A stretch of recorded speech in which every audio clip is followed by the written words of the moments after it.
In today's video, I'm going to teach you how to match multiple payments to one bank deposit in QuickBooks Online. This is a very common situation if you receive several customer payments during the day, but your bank shows them as one combined deposit. The key is making sure each payment is recorded correctly first, and then grouping those payments into a single bank deposit so QuickBooks can match what appears in your bank feed. To get started, record and route each payment to undeposited funds. Click the New button, then select Receive Payment. Choose the customer from the Customer drop-down, select the payment method, and enter the reference number if you have one. The important part here is the Deposit to field. Make sure you choose Undeposited Funds instead of your bank account. This tells QuickBooks to hold the payment temporarily until you're ready to combine it with others.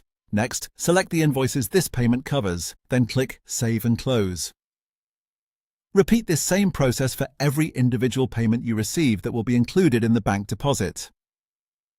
Taking the time to enter each payment separately helps keep your customer records accurate and makes reconciliation much easier later.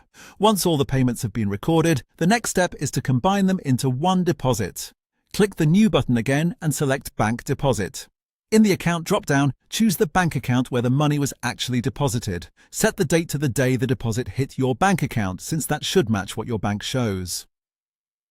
In the section that lists payments included in the deposit, check the boxes for all the payments you entered earlier. Before saving, verify that the total equals the amount shown on your bank statement. This is an important checkpoint because even a small difference can prevent an easy match in the bank feed.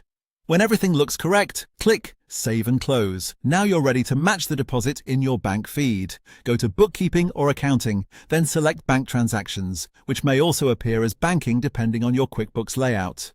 Open the bank account where the deposit was made, then find the downloaded bank deposit and click it to expand the details.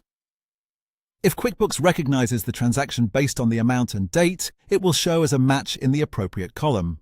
Select the Match option, then click Match to confirm, and that's it. By recording each payment to undeposited funds, combining them into a single bank deposit, and then matching that deposit in the bank feed, you can keep your books clean and make sure QuickBooks reflects exactly what happened in your bank account.